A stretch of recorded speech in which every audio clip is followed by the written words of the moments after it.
માનનીય આચાર્યશ્રી, શિક્ષકગણ અને મારા વાલા મિત્રો, આજે 30 જાન્યુઆરી છે. આજથી વર્ષો પહેલાં જ્યારે ભારત ગુલામ હતું ત્યારે એક પાતળો માણસ, હાથમાં લાકડી, આંખે ચશ્મા અને અંગ પર માત્ર એક ધોતી પહેરીને નીકળ્યો હતો. લોકો એમને જોઈને હસતા કે આ દુબળો માણસ અંગ્રેજોને કેવી રીતે હરાવશે. પણ મિત્રો, એ માણસ પાસે દુનિયાનું સૌથી મોટું હથિયાર હતું. એ હથિયારનું નામ હતું સત્ય અને અહિંસા. શું તમે જાણો છો એ કોણ હતા? હા, એ આપણા રાષ્ટ્રપિતા મહાત્મા ગાંધી. આજે એમનો નિર્વાણ દિન છે, એટલે કે આજે તેઓ શારીરિક રીતે આપણી વચ્ચેથી વિદાય થયા હતા, પણ તેમના વિચારો આજે પણ જીવંત છે. આજે આપણે માત્ર શોખ નથી કરવાનો, પણ ગાંધીજીના એવા ગુણોને યાદ કરવાના છે જે આપણને સુપર હીરો બનાવી શકે. તો ચાલો મિત્રો, આજે હું તમને એમના જીવનની અમુક વાતો કહીશ જેનાથી તમે સુપર હીરો બની શકો.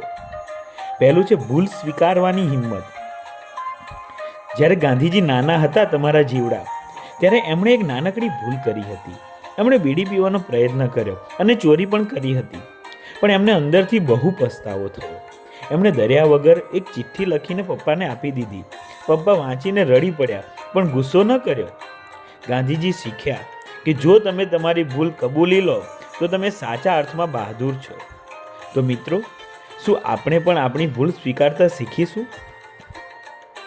બીજું, સમયનું મહત્વ. ગાંધીજી સમયના બહુ પાકા હતા. એવું કહેવાય છે કે જો કોઈ મીટિંગમાં 1 મિનિટ પણ મોડું થાય તો તેઓ બહુ જ દુઃખી થતા. એમની કમર પર હંમેશા એક ઘડિયાળ લટકતી રહેતી. તેઓ કહેતા કે ગયેલો સમય ક્યારેય પાછો આવતો નથી. આપણે પણ જો શાળાએ અને લેસનમાં સમય પાડીએ તો આપણે ગાંધીજીના સાચા શિષ્ય બની શકીએ. સાથે સાથે બાપુ માત્ર આઝાદી માટે નહોતા લડ્યા.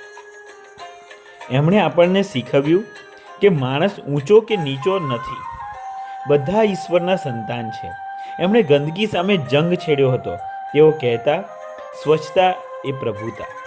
આજે આપણે ગમે ત્યાં કચરો ફેંકીએ છીએ, પણ બાપુ તો પોતાનું શૌચાલય પણ જાતે સાફ કરતા.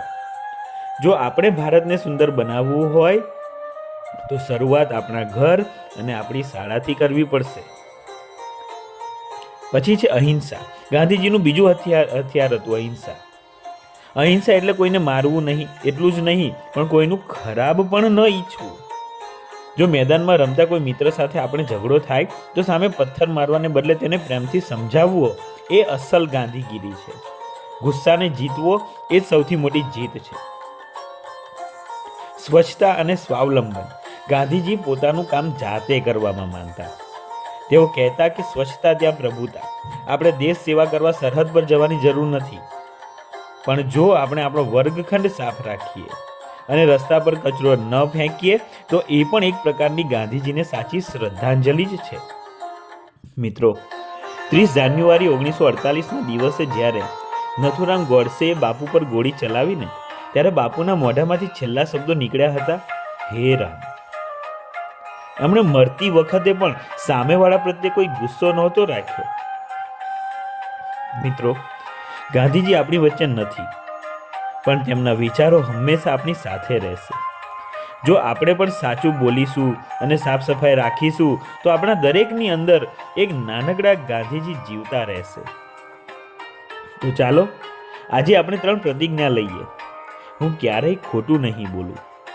હું મારા દેશને સ્વચ્છ રાખીશ. હું મારા મિત્રો સાથે ઝઘડો કરવાને બદલે પ્રેમથી રહીશ.